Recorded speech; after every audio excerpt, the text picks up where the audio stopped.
तो चलिए शुरू करते हैं यू आर माई डेस्टिनी के एपिसोड 6 का ये शानदार विश्लेषण। ये देखना सच में बहुत दिलचस्प है कि कैसे एक एकदम अजीबोगरीब और अफरा तफरी वाली बंधक स्थिति हमारे मेन कैरेक्टर्स चेन जैक्सन और वोंग जियाई के लिए एक बहुत ही गहरे इमोशनल टर्निंग पॉइंट में बदल जाती है। लिटिल सागो का संकल्प यहीं से शुरू होता है, ड्यूटी, डेस्टिनी और अनजाने में माता पिता बनने का वो सफर जिसने पूरी कहानी पलट कर रख दी। खैर, आइए देखते हैं कि इस एपिसोड में हम किन खास पड़ावों से गुजरने वाले हैं। सबसे पहले एक अनचाहा रिश्ता, फिर दादी का अल्टीमेटम, उसके बाद सागो अल्ट्रासाउंड, एक माँ का आशीर्वाद और आखिर में सबसे दिलचस्प घोंगे का रूपक। तो एक कैद से शुरू होकर इस कहानी के इमोशनल क्लाइमैक्स तक का ये सफर चलिए मिलकर तय करते हैं। तो हमारा पहला पड़ाव है एक अप्रत्याशित बंधन, कैद में भेद्यता।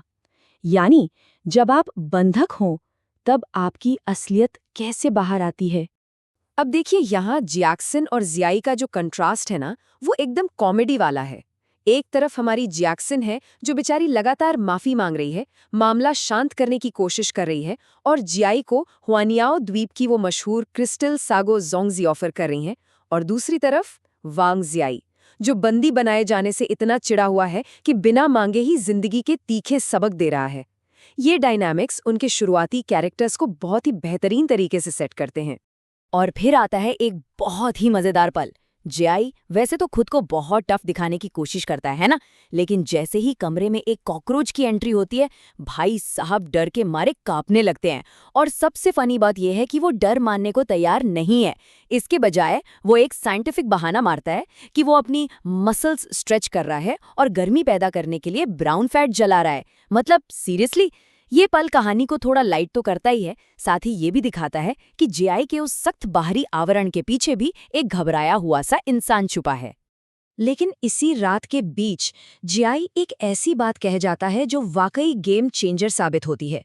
वो कहता है, बहादुरी से ना कहना सीखो, बड़े सपने देखो, एक बड़ी इच्छा मांगने की हिम्मत तो जुटाओ।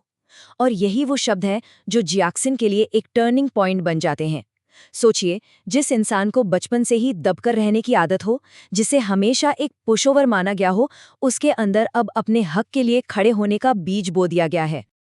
अब आते हैं दूसरे पड़ाव पर, दादी का अल्टीमेटम और बढ़ते हुए बाहरी दबाव। और ये हिस्सा बिल्कुल साफ कर देता है कि कैसे हालात रातों रात बदल सकते हैं। अगली सुबह दादी वैंग जेंजू का अचानक वहां पहुंचना दोनों के लिए किसी झटके से कम नहीं था। उनका अल्टीमेटम एकदम क्लियर था। ये रहा बहामियन मैरिज सर्टिफिकेट, और इसका बच्चा चेंगजिए ग्रुप का उत्तराधिकारी बनने के अधिकार के साथ ही पैदा होगा। अचानक से वो अनचाहा बान एक कानूनी सच्चाई बन जाता है। अब कोई भागने का रास्ता नहीं था, उन्हें इस रियलिटी का सामना करना ही था। हमारा तीसरा हिस्सा है सागो अल्ट्रासाउंड, समय के खिलाफ एक दौड़। यहाँ से कहानी में टेंशन एकदम स्पीड पकड़ती है। जरा इस पूरे घटनाक्रम को देखिए। पहले जैक्सन अकेले ही अबॉर्शन के लिए अस्पताल निकल जाती है, और इधर बिल्कुल गलत टाइम पर जियाई की कार की बैटरी खत्म हो जाती है। फिर जियाई क्या करता है? कार को वहीं छोड़ता है और पागलों की तरह अस्पताल की तरफ भागता है। ये पूरी दौड़ सच में धड़कनें बढ़ा देती है। और फिर आता है वो सबसे इमोशनल पल, जब वो दोनों भागते हाफते बी स्कैन मशीन के सामने पहुंचते हैं और एक साथ उस अजन्मे बच्चे की तेज धड़कती हुई दिल की आवाज सुनते हैं। बस यही वो पल है जहां सब कुछ बदल जाता है। और यहीं से जन्म होता है एक बहुत ही प्यारे नाम का, लिटिल सागो, या चीनी भाषा में जिमी। इसे थोड़ा समझते हैं। जब उन्होंने बी स्कैन अल्ट्रासाउंड देखा तो वो बच्चा एकदम हुआनियाओ द्वीप की मशहूर सागो के एक दाने जितना लग रहा था। जी हाँ, बिल्कुल वही सागो जोंगजी जो जियाशिन ने पहली रात जियाई को खाने के लिए दी थी। क्या बेहतरीन मेटाफर है ना।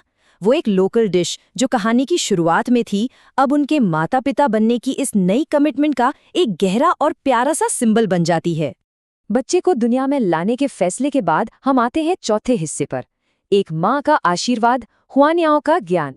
जब द्वीप पर अचानक शादी का आयोजन होता है तो कहानी थोड़ी सॉफ्ट और रिफ्लेक्टिव हो जाती है। इसमें एक माँ और बेटी के बीच का गहरा बॉन्ड देखने को मिलता है। जरा सोचिए, एक माँ अपने दिवंगत पति का बनवाया हुआ सोने का खानदानी गहना अपनी बेटी को सौंप रही है, और जब जैक्सन को प्रेगनेंसी की वजह से तेज उल्टी आती है तो कोई महंगी दवा नहीं बल्कि सादे टमाटर अंडे वाले नूडल्स का एक कटोरा उसे तुरंत आराम देता है। ये छोटी छोटी बातें दिखाती हैं कि दुनिया चाहे कितनी भी बदल जाए, असली सुकून तो बस घर में और माँ के हाथों में ही है। तो यहाँ जो सबसे अहम बात है वो है आंटी जायशी की सलाह। उनकी ये विदाई की सलाह पहले से एकदम उलट थी।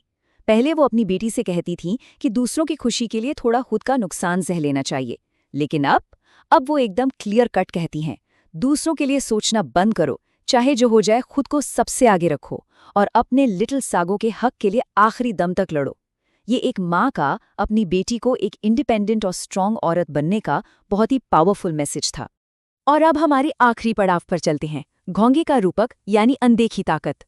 जियाई के असिस्टेंट एंसन का ये ऑब्जर्वेशन सच में बहुत कमाल का है। वो जियाक्सन की तुलना एक घोंघे यानी स्नेल से करता है, एक ऐसा जीव जो बाहर से देखने में एकदम डरपोक और कमजोर लगता है ना, लेकिन उसके अंदर चीजों को सहने की गजब की ताकत होती है। वो धीरे धीरे चढ़ता है और जिस चीज से एक बार चिपक जाए उसे तब तक नहीं छोड़ता जब तक अपनी मंजिल पर ना पहुंच जाए। एंसन ने बिल्कुल सही पकड़ा। जियाक्सन के अंदर वो छुपी हुई ताकत है जिसने एक पक्के तलाक वाली सिचुएशन को जिंदगी भर की शादी में बदल कर रख दिया। और इसी के साथ हम एक बहुत ही दिलचस्प सवाल पे आके रुकते हैं। क्या ये शांत, फ्लेक्सिबल और कभी हार ना मानने वाला घोंघा धीरे धीरे वांग परिवार के सबसे ऊंचे शिखर तक चढ़ जाएगा? क्या वो इस परिवार की डेस्टिनी को हमेशा के लिए बदल कर रख देगी? ये सवाल इस पूरी कहानी को बहुत ही खूबसूरती से समेट लेता है और हमें ये सोचने पर मजबूर कर देता है कि आगे इन दोनों के रिश्ते का क्या होगा। खैर, इस मजेदार विश्लेषण में आज हमारे साथ जुड़ने के लिए बहुत बहुत धन्यवाद।